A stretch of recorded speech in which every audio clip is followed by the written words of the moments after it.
Hi guys, welcome back to my channel. Kung bago lang kayo sa channel ko, ako pala si Annalyn Tapa. Welcome kayong lahat. At kung hindi pa kayo nakapag-subscribe, i-click nyo lang ang subscribe button sa baba at pakiclick nyo na rin ang bell notification para ma-notify kayo sa lahat ng mga videos na i-upload ko. Kung bago lang kayo guys sa aking YouTube channel, nag-upload ako ng mga video tips, video tutorial, nang sa ganun ay may share ko ang kaalaman ko sa kapwa ko YouTubers, lalong-lalo na sa mga new YouTubers na nagsisimula pa lang gumawa ng kanilang channel.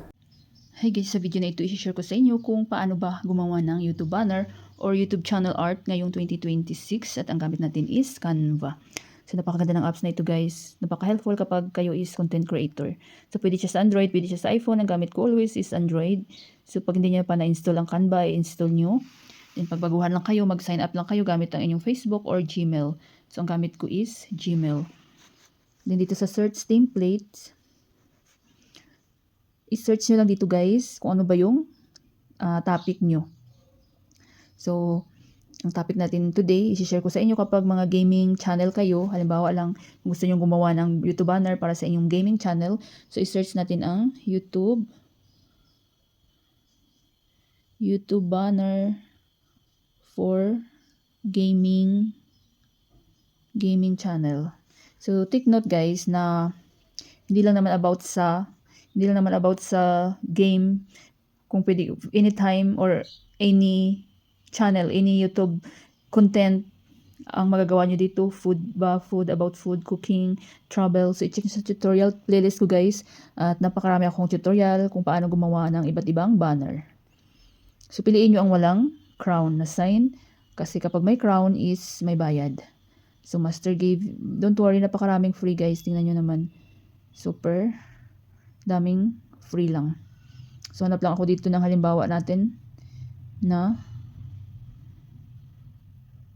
YouTube channel. Top 5 gaming channel.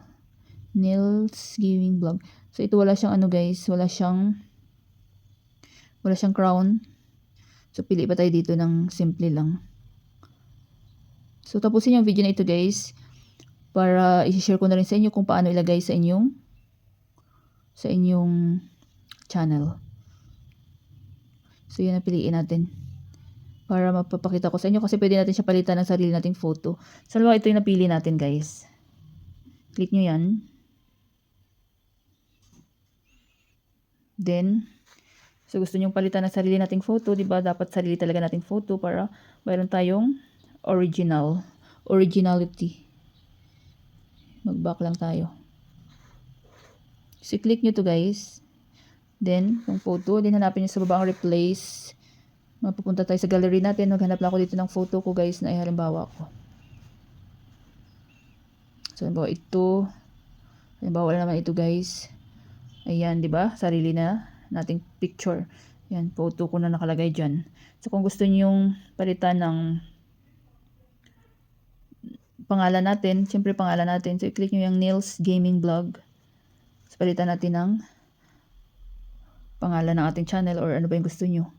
So, click nyo lang yan. Then, click nyo edit. I-X nyo. So, halimbawa, Annalyn Games channel. Or ano, Anna. So, depende sa inyo kung anong name nyo guys. Anna Games channel. Ayan. Then, i-click nyo lang. So, kung gusto nyo palitan yung top 5 gaming channel, palitan nyo yung top 10 or top 2, top 1, click nyo lang yan. Then, i-edit. Then, i-X nyo lang. So, kapag gusto nyo palitan ng sarili nyong website, din dito guys, i-click nyo lang yan. Then, edit. So, hindi ko na isa-isahin para hindi tayo tatagal. So, pag okay na kayo dyan, napalitan nyo na ng pangalan nyo, picture nyo, at yung website nyo. So, punta na tayo sa taas.